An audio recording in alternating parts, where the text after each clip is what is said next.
All right, good morning. Well, it's morning for me. I'm not sure when you'll be watching this, but thanks for tuning in to Making It Work. I'm Jimmy. If you're new here, we're going to spend a day in the shop fixing rusty cars from Canada.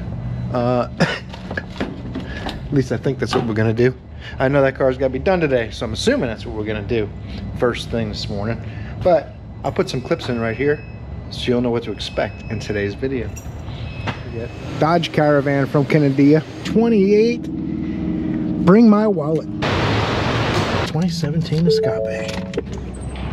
All right, we got a little sun this morning. It's been raining every morning, or at least rainy and cloudy every morning. But now, the sun's up. Look how nice it looks out there. It's beautiful. We're probably gonna have a low 90s today, a little bit less rain in the past couple of days. But we'll see what happens with all that. You already know what's gonna happen in this video, at least the kind of cars we'll be working on or the kind of repairs we're doing or both. I gotta finish getting this place open up. Got a little bit of a mess to straighten out, as we usually do. It hasn't been that busy lately, so cleaning up after yourself isn't that hard when it's not that busy. Just saying. Not sure what's going on with this truck. It looks familiar. I think Bill's working on that one. It must have got a belt, I'm guessing. I'm not sure. Let's do our best to get in there, get this place open up so we can learn a thing or two and have some fun. Stay tuned. All right, let's get on this rusty girl. We got a rack and pinion right there. We got a 2017, or what was this, 2016, I forget. Dodge Caravan from Canada. And Canada, for those of you who don't speak Canadian. And I got my gear wrench on there with my extended ratchet because these is tight. So we're gonna see how that goes. There you go. Not so bad. I just couldn't get it by hand. I'm not strong as I used to be. And once I broke the 7/8 jam nut loose, then I can take these out of the knuckle.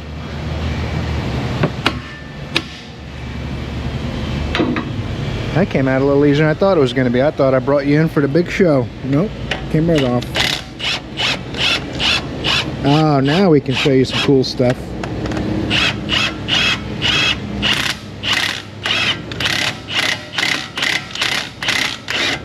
There it goes. Now, oh man, that's another big win. I didn't think that was going to happen either. This job might go smoothly. I might have it done before lunch. All right, apparently you got to take the sway bar out of the way to get the rack out of there. I'm just glad I don't have to lower the subframe according to the instructions. We'll see.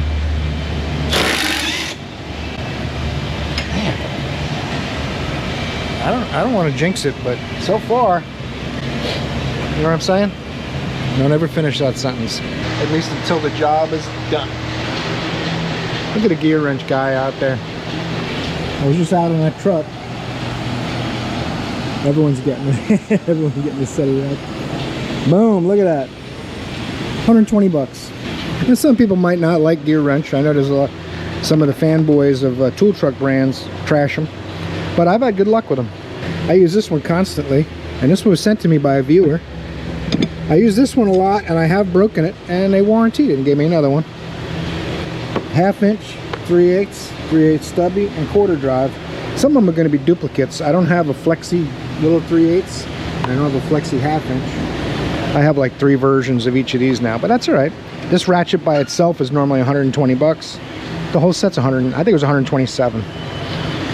Compared to Snap-on, this ratchet's probably 300 bucks. This one's 200. This one's 160. And this one's 130. So this would be $1,000 on a Snap-on truck, give or take. I don't know. It'd be expensive, and these will work fine, and they got a warranty. So let's get back to work, will you? It's a cult thing, you know.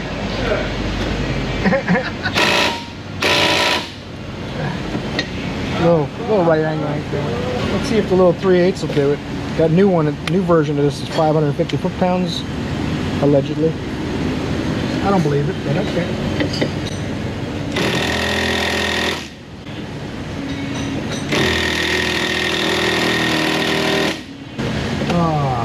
Battery's dead. We'll use the big battery, see if that matters.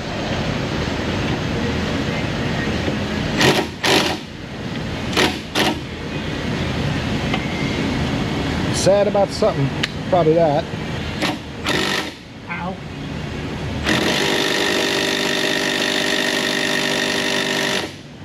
Okay. The ulterior motives are going to be, what's the word? Methods. Ulterior methods are required. Here's my new ratchet.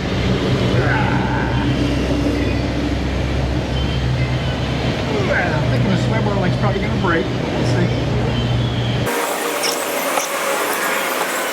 That slim wrench, man, I didn't think it was going to hold either. We'll see. We're not done yet.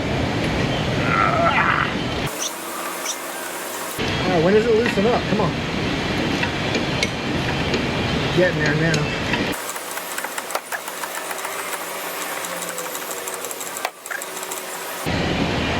Gear wrench. Snap on. Who says they can't get along? I'm gonna try this. Yeah, oh, that was easy. Try the other one.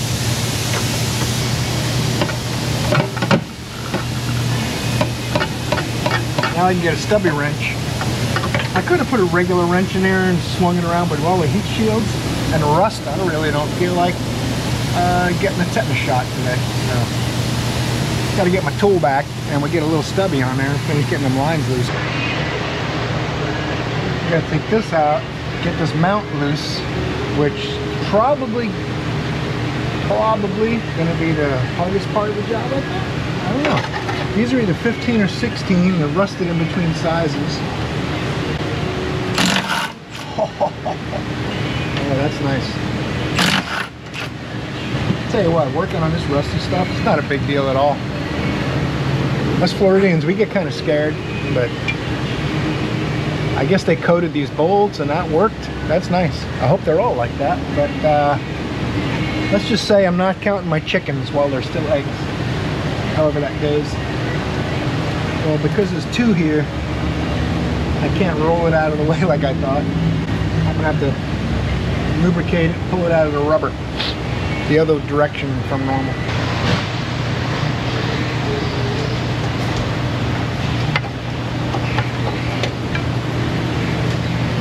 Gotta take this heat shield out of the way next so I can get to that motor mount bolt, which is probably an 18 underneath the heat shield. I think 10s, there's a few 10s holding that heat shield on, maybe 2. Now, it's right up here. I gotta lower this car a little bit, but trying to keep my head off of the heat shields and stuff. Don't have any hair, so there's no cushion. Let's see if the 3/8 can do this with an extension on it. I'm not sure. After you get this bolt and this through bolt out, you can pull jack the motor up a little bit out of your way to try to get to this bolt. And then this bolt back here is going to be the really fun one. We'll see how tight it is. It's going to be fun trying to get that out. I might have to jack the transmission up straight instead of rolling the engine this way. I may have to go up that way to get to that back bolt, because that mount traps the rack and pinion in there.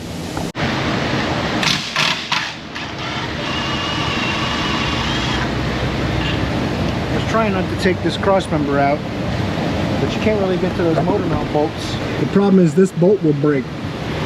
I got it to turn about 2 turns and then it started to jam, and I went in and out a few times. I got it about 3 or 4 turns. So that's about as far as it's going. I'm not going to break this bolt and sit here trying to drill all that out like the last one I did. So I'm hoping I can get in here to this bolt now. We'll see. We will see. You can't even, this bolt goes all the way in here. You're not taking that out of your way to get a little more room. So I also, you guys know this lift doesn't have safeties on the arms, so if I shift the weight too much, the arm can swing. Chances of that are pretty slim, but any chance at all to me is limiting what I'm going to do up here, pushing on stuff. So we'll do what we got to do to make it work. I can get my gear wrench, box wrench on here. I just don't know if I can. Oh, it started turning. That's cool. Oh, look at that. That's promising. If this thing comes out of here, we're on the home stretch, people. And that's the only reason I think for taking this down. I don't think you have to lower the subframe, hopefully, because I'll have to relocate my lift points. I try to use the sturdiest part of the car I can, and that's where the subframe bolts, basically. But if I have to move it, I will. We'll see. I'm hoping the subframe doesn't have to come down in the back and I can roll the rack and fit it out. This only comes out so you can get in here at all. So, and believe it or not, once I turned that bolt about 2 turns, it came out by hand, which is pretty cool. So now if I can pry that boot up and get to the pinch bolt, should be through the rack bolts. I gotta take this heat shield out of here too.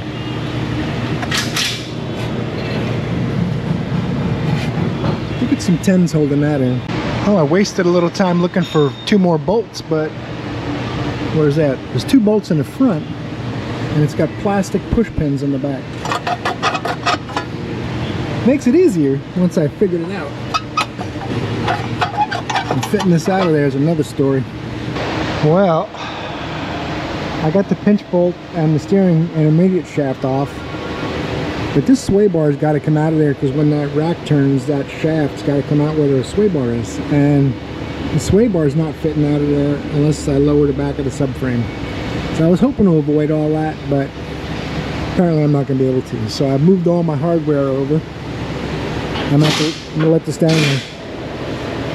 I'm gonna let this down in the jack stands, and have to move the lift back to here a little bit so I can get to that.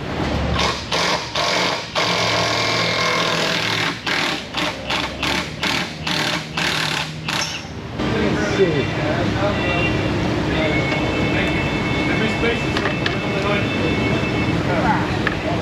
All right, listen here, man. To make this hard, do you? Alright. I gotta loosen this bolt too because it won't roll back with that tight, and that bolt seems to want to break, so I'm about to play with this a little while. Once I got it to kind of roll around and pop back. I think that's enough room right there. There, that should do it.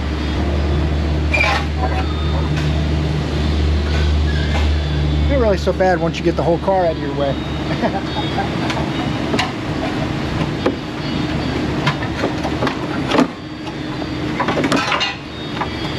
It's a big deal.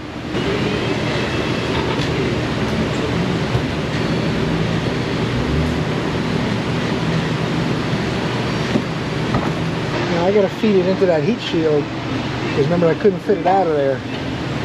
So it's just flopping around in there. I have to make some adjustments.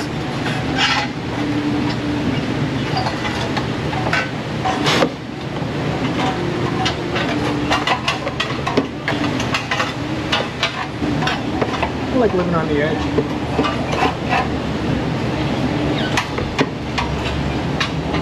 I didn't take the plugs out of the power steering line holes yet until I get this thing up in place, keep as much rust out of it as possible.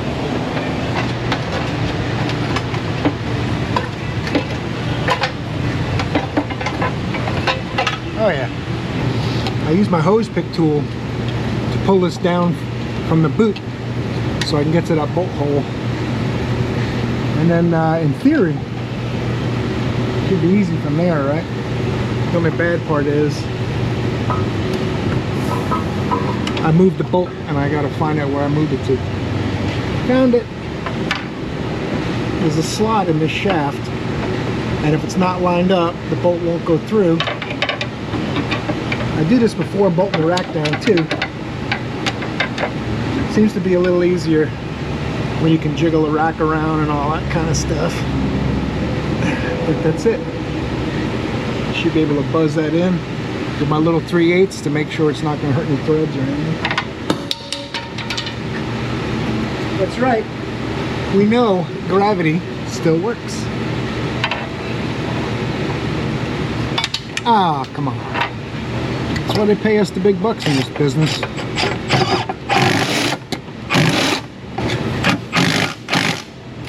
Perfect. Now when I get the rack all tight, I can pull that boot into place a little easier.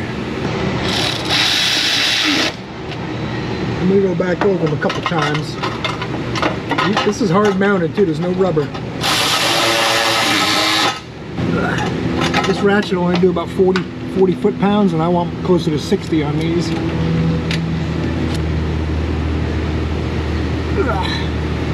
Let's see if I can find the hole. There it is. I'm going to get all the lines and all this stuff while the subframe is hanging down an inch or whatever it is, half an inch. Just gives me a little more working room.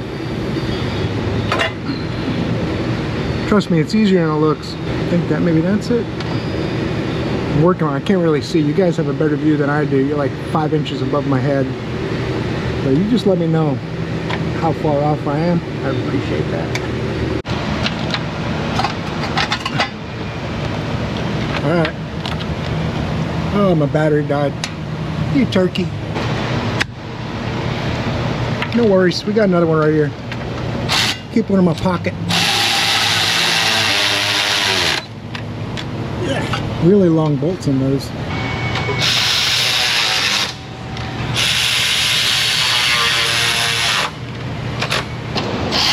Uh-oh. Other way.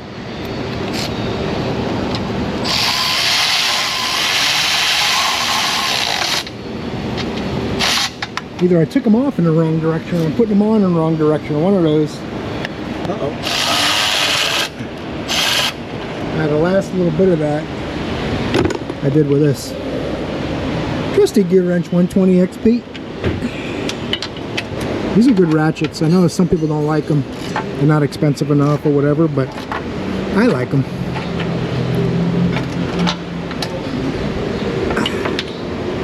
I got new O-rings for the hoses, so I'm definitely going to use those.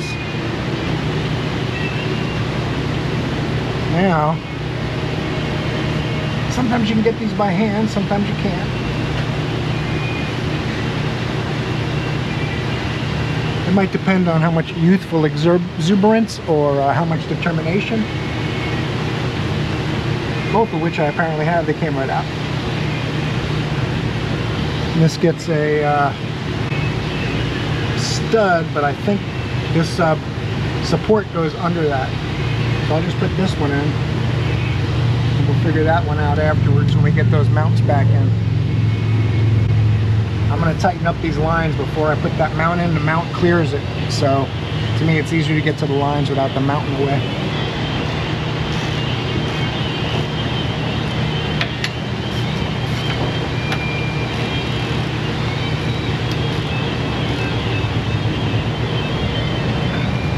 They don't get crazy. Maybe about as tight as an oil drain plug kind of thing. The rack's only aluminum and that big fitting is steel. You know you overdid it if it loosens back up. Because of that music, I'm going to have to fast forward all that. My rack's tight. My inner roll bar is tight. I didn't do the stabilizer links, but we'll do that when we get it up to waist height.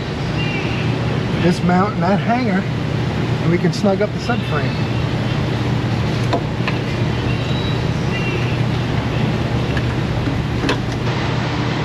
This has got to go in there too. Looks like I can put this in. I wasn't sure if this went in after or before, but this is slotted, so. Butterfingers. I didn't do it.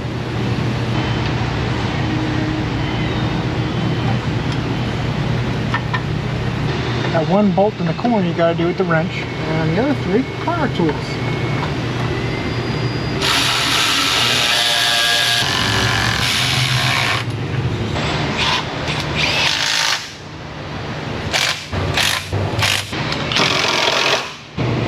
That bolts back in that heat shield. There's another one on the top, but it broke. So that bolts back in the heat shield.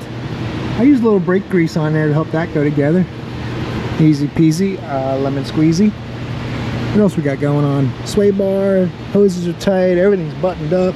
Got my sway bar links already. Tie rod ends and some power steering fluid. And of course I'm gonna have to do wheel alignment, but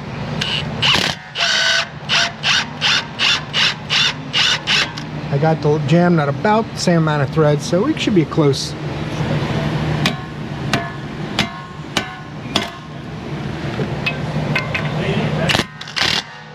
Ah, that's terrible news. The only thing I like about these reman racks They just crimp the inner tie rods and make them snug again. They don't put new inner tie rods in automatically. They basically put some new seals in it and paint it. I could be wrong, but that's the way it seems. We get a lot of out-of-the-box defects. Hopefully not this one, because it might not go today if it's defective when we're done. Got to hold fluid.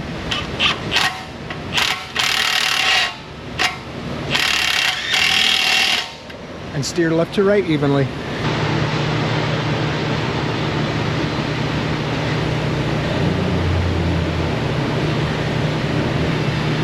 Go run the shop, find all the partial containers before I get a new one.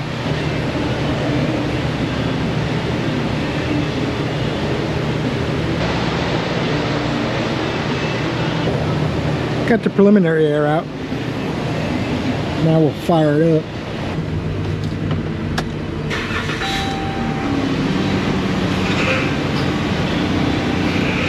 I'm gonna take a little more fluid.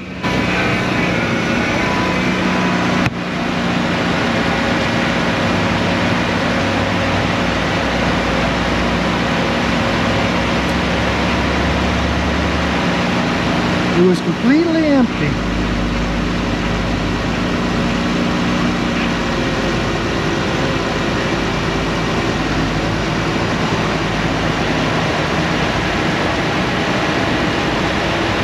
We'll work the steering back and forth and try to get this about the max line when we're done. Make sure all the air is out of it and it's quiet.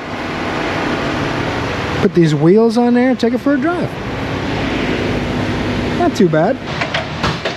I need that rack needs to be programmed, but he doesn't know how to do it. You don't know how to do it. Oh, come on, man. Yes, and Every 6 months, maybe 4 months, what is it? yes, and I just put batteries in it not long ago.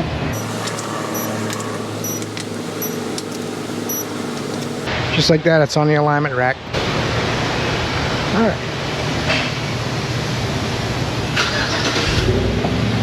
I'll do a driving compensation, a driving caster sweep, and hopefully we only have to set the tail. We're gonna find out.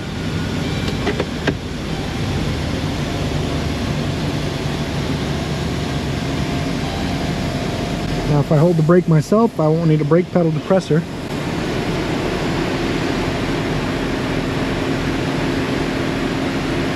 So I'm anxious to see how close I got my toe.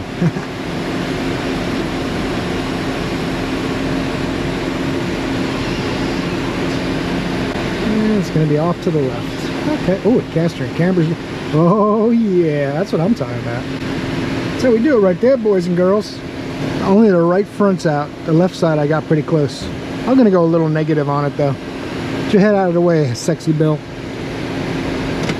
Alright, they're going to need gas soon too, so I can't leave it running, even though the AC works really good. He's got a weird name. I always thought it was just Bill, but he insists it's Sexy Bill, so I don't want to insult the guy. Don't worry about the caster, just because it rolled a tiny bit. One good thing we know, nothing's frozen. Now I gotta go positive.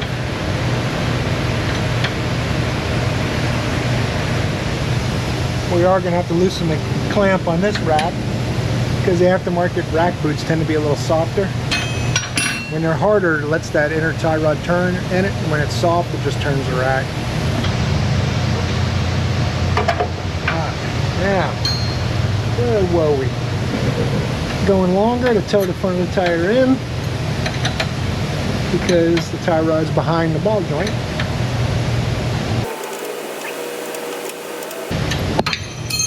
Oh my God, that hit you? I apologize. I'm not getting violent, it just slipped, honestly.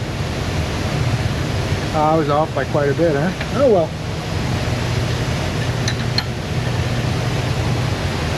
Let's see, we're getting close. That's it. On the other side, I'm just going to give it a little bump.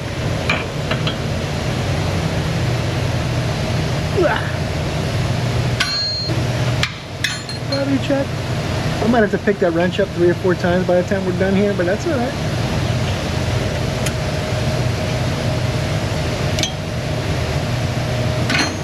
Alright, everything looks good. got my printout. I am going to lower it down and take the steering wheel lock off the steering wheel. Make sure it stays nice and flat, and these stay pretty even left to right. This one's done. On to Canada they go. Actually, Mustard, Canada. But they spelt it wrong. Man, that looks nice. Toes even left to right. All that's left now, we already know it's not leaking. I checked all that while I was on the alignment rack after running at my bay for about 20 minutes. Just take a little drive, make sure the wheel's straight, and there's got to be something ridiculous to work on next. All right, we got about 9 cars out there dropped off to be looked at. This one's from yesterday, I think. It's our last one from yesterday. Got an oil leak or something like that, so we gotta check it for oil leak. 528. Bring my wallet. Broken mechanical wonder.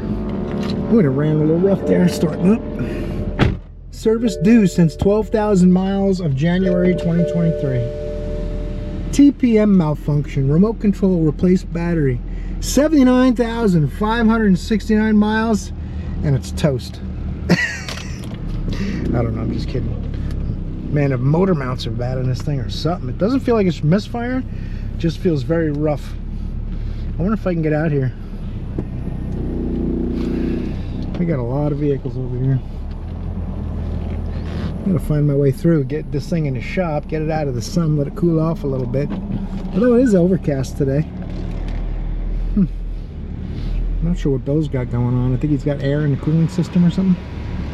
It's kind of strange. Hey, whatever makes you happy. Yeah.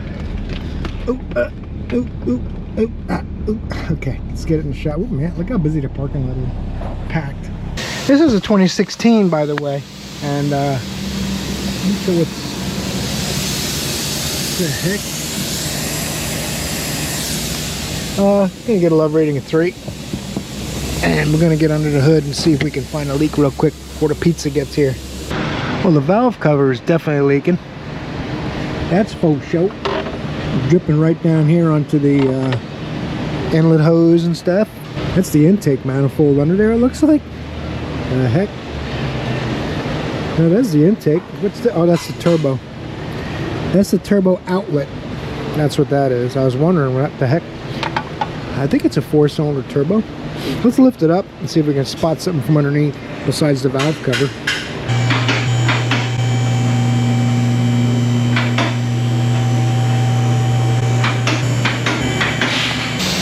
Well, there's some leaks, and there's some shields, and there's oil just pouring out everywhere. Something bad's happening. It's usually like an oil cooler or a turbo line or something ruptured. That's pretty bad. Let's take all 37 of these 8mm screws out of here and take a look.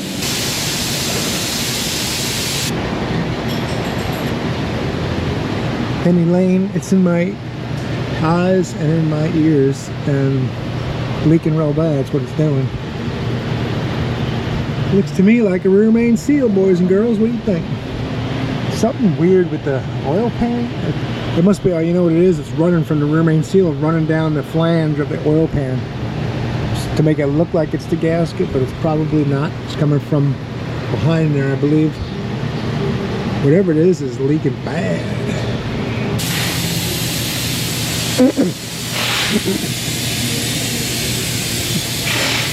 It didn't taste as good as I had expected.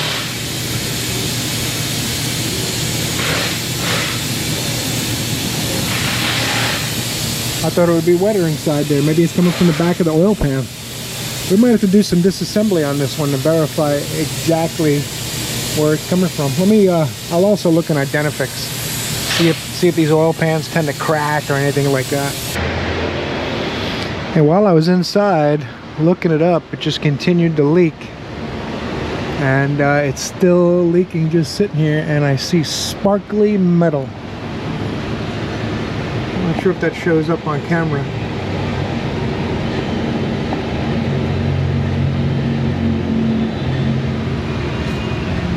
I don't know if they put stop leak in the oil. but there's gold all over here, or brass, whatever. I think it's almost like copper. It's coming from this oil pan gasket, it looks like. There's not a lot of people having problems back here. Most of them are oil filter housings and broken head bolts and stuff. A lot of 3-liter problems, but not the 2-liter. Whatever this is leaking just sitting still. You're not even going anywhere. So that really leads me towards oil pan, because if it was a rear main seal, it'd want the engine to be spinning to leak more. These are fairly high up, although they are submerged slightly in the oil at the bottom.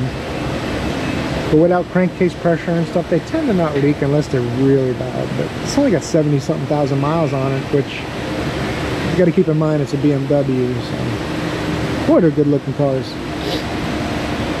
I wonder if I can see the oil level on this thing, even check it. I don't know if it has a dipstick. I might have to use the dashboard to see what kind of oil level it's got.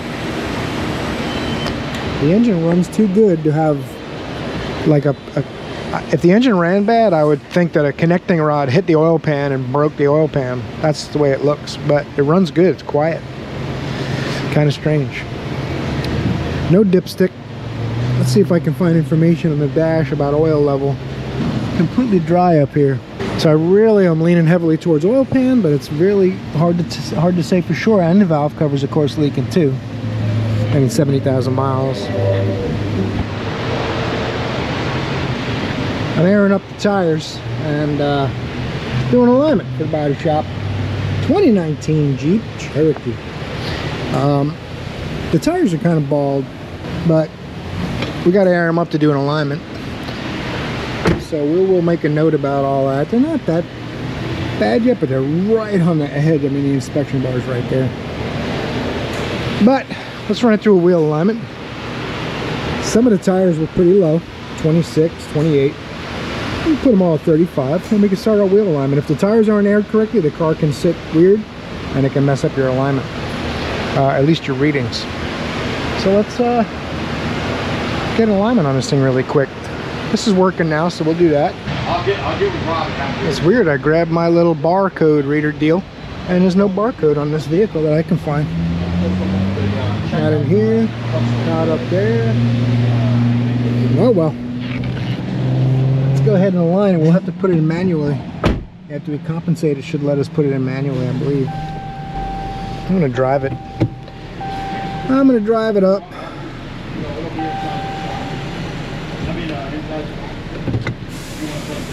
Now we'll do the caster.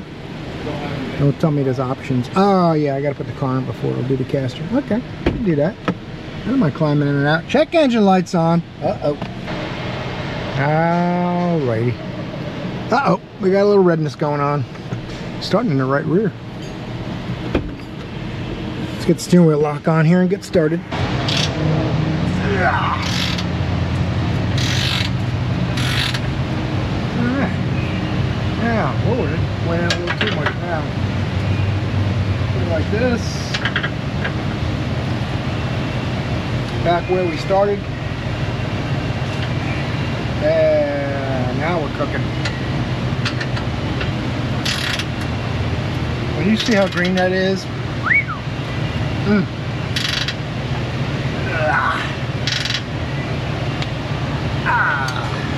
that is nice. Look at that thing. Look how green it is. It's so bright from you can see it from back here. I don't even have to crop it in. Oh well, anyway. It's got a lot of camber in the left front. I hope the strut's not bent a little bit, but we'll take a look.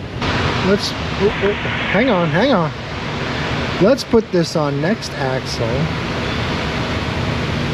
The toe is all out of whack, and the camber as well on that left front. The problem is it does not have a 2-bolt style strut. Now, that's interesting.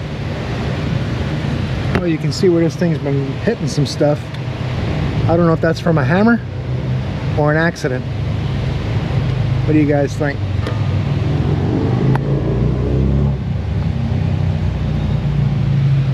It's hard to say, but someone has definitely been in here playing. They've had some bolts and stuff loose. They're not loose right now, I don't think. A lot of times on these, all you can do is loosen the subframe or cradle and shift it, What that does, it changes both sides. So to make this one more positive, it's going to make this one more negative. But I do have a little room there. I might be able to just get it green if the subframe will move that much. Sometimes they give you 3 or 4 tenths of a degree. Sometimes they'll give you a couple degrees, but usually not very much. And if you've seen my other alignment videos, every once in a while you can just loosen the subframe bolts and it'll just kind of go pop and everything goes back where it was. And then the alignment turns green. That also happens sometimes. Very often, something's bent and it's really hard to see by eye. Let me go ask them up front what we're going to do with this. I know they wanted it done by Monday, but if something's bent, that might not happen. Stand all the stuff up that just got knocked over.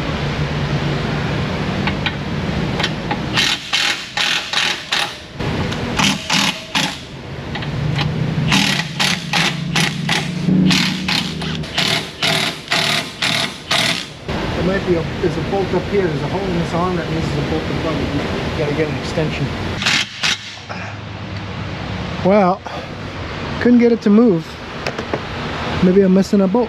I'll take another look around and make sure, but can't get that left front to straighten up. I think that strut tube is just bent just slightly, giving a little bit of negative camber. You can visually see it looking at the wheel. You see the rack. You see the wheel's not quite 90, it's just a little in.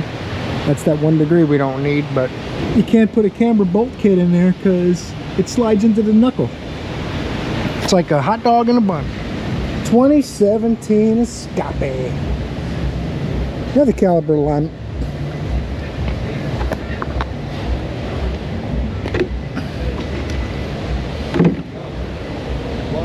Get this thing in the alignment machine and see what's going on with this one. Ooh-wee, this thing smells like it got flooded. 92,000 miles, 2017 Escape. Whew. Oh my goodness gracious, what the heck is it? What's going on with this poor thing? I should wear their face mask. They said they have a suspension noise and they want an alignment, but all it says on the ticket is alignment. There's just a note about a suspension noise. I don't know what that means. I do know that it takes time to find noises most of the time, unless I find something obvious. That's different. I hear brake squeaks. I thought I heard a click. Let's see. These livery people, they come to the shop to give it to us. I'm like, no, you got to go up front. They got to check it in and realize that a part's here for somebody. And then they kind of shake their head at me like I did something wrong. I'm like, you don't bring the parts to the mechanics. You bring the parts to the office. I don't know. Maybe it's just me. That's how I would do it. Anyway, I think the problem is a lot of shops, the owner is working out in the shop, so they bring it to the person out in the shop that works there and runs the shop. If anybody wants a ratchet, I got a sweet Craftsman right here. I'm gonna look around underneath the suspension first before I start the alignment, see if I could spot something that might make a noise. We got the bumper to bumper traffic going pretty hardcore out here. And you know, luckily I think I spotted something in the suspension though. You see how this looks even here? Look at this one. It's not even, and you can see where it's slid back off the rubber and it's touching the knuckle here. So that could very well give a little cunk, cunk, cunk, cunk, or a little squeak, squeak, squeak, squeak, squeak, however you say that. That's about the only other real issue I can see is that. So I will let them know about that and see if they want to do something like this. This is the body shop, so I'm not sure if the customer picked it up already and said something making noise and the wheel's not straight or something, because we do an alignment and check it for a noise. That usually is the case if that's when that happens. It's like that last Jeep I just did. They're going to talk to them about the strut being bent and see what they want to do with that. I also noticed too when I went to set the toe in the left front, they didn't have the jam nut tight. So if it would have been green, it would have left loose, right? I think I mentioned before, that's not a good thing to leave those jam nuts loose. That's all I'm saying. Even if you're a body shop guy, you got to tighten that stuff when you do it. you can't assume the alignment guy is going to do it, catch all your loose bolts and tighten them all for you. If they're green, it's not going to get adjusted. So anyway, it's the end of the day. It's almost the end of the week. I'm tired. This needs front brakes, needs that rear arm. Maybe they hear the front brakes squeaking. They look like they're just about to go metal to metal. They're really close. They're literally like a millimeter or something like that, it looks like. Anyway, let me let them know that a couple of things I found on this. It needs tires, some other things. There's no inspections, those free inspections we do on every car now. We don't do them on the body shop cars, I guess, because we don't, you know, you can't call a body shop and say, yeah, the air filter's dirty on your customer's car. So I don't know how all that works, but in any event, I do see quite a few things this car is going to need.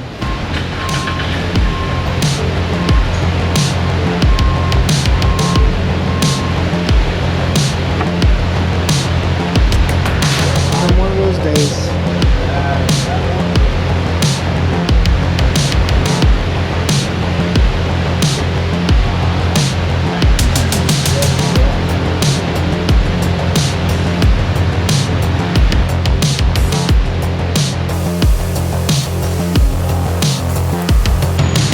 Changes. I wasn't sitting in the car. I don't know. Uh-oh, now we got somewhere. There you go, stay right there. This rear toe.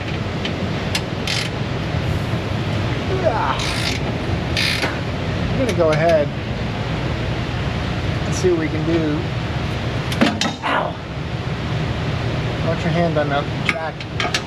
It could hurt you if you don't have hands made of steel like I do. That would have hurt.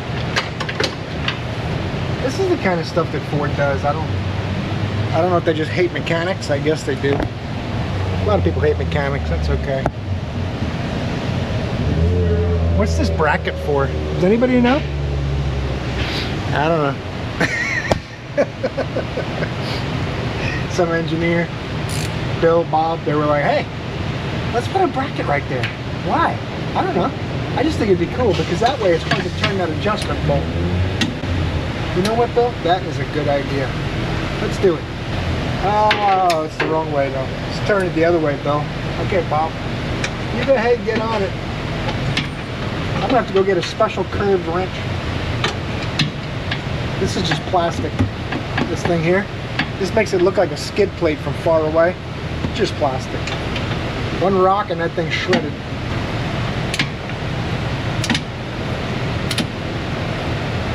Oh boy. That thing got green quick. The camber's pretty messed up, but to do the camber on these, you have to change the upper control arm. They have a +1 and a -1 degree arm, I guess. It's been a while since I did one. I think it's, maybe on Dodges I've done a lot of. I don't think I've done one on one of these. But it's a similar setup.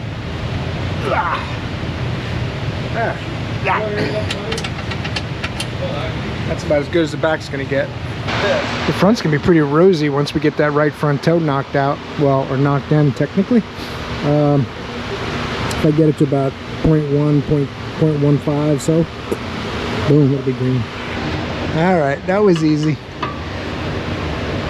Just lock it down now. And got a meanie greenie right there. The only problem is that right rear camber. Yeah, it's not so meanie greenie. That's like red Hulk. It's very upset. Just barely out of spec too, which is really kind of a shame. Look at this thing. Just barely. Just a little nudge and it's perfect. Let's bring up the whole alignment. Virtual views look a lot cooler. You know, it's camber it's got. See how it's out of whack. You can't go down a road like that. This side's only 0.8 difference, which is 0.8 of 1 degree. And it's flaming red and it's money green right here. I don't think it's that big of a deal myself, but the body shop doesn't like any red stuff. So we'll ask them what they want to do about this one too. We'll just make a list. Tell you one thing, green or not, that steering wheel straight. I went ahead and did that whole alignment, and they're gonna have to let us know on the brakes, the tires, those suspension arms I showed you as far as the noise goes. that kind of thing. I'm going to drive this, make sure the wheel's straight. I know the wash fluid's low. I apologize. Whew, I'm tired. You guys tired? I'm pretty tired right now. I'll tell you what, it's been about 1,050% humidity, give or take, and about 92 degrees, 93 degrees. Real muggy today. Nasty. I'd rather have it 96 and a little less humid than 93 and humid. Anyway, that's where we're going to end today's video, guys. I'm parking this car after I run around here in the back road listening for any other noises in case I miss something really bad. This bumpy road's great for that. So I appreciate you spending some time with me today. I hope you got something from it. Pretty productive week, probably in the high 40s or 50 hours or so. Not too bad. Started out pretty slow, but we picked it up at the end. So thanks for watching. Torque the like button before you head out. Make sure you subscribe. Check out the Amazon store.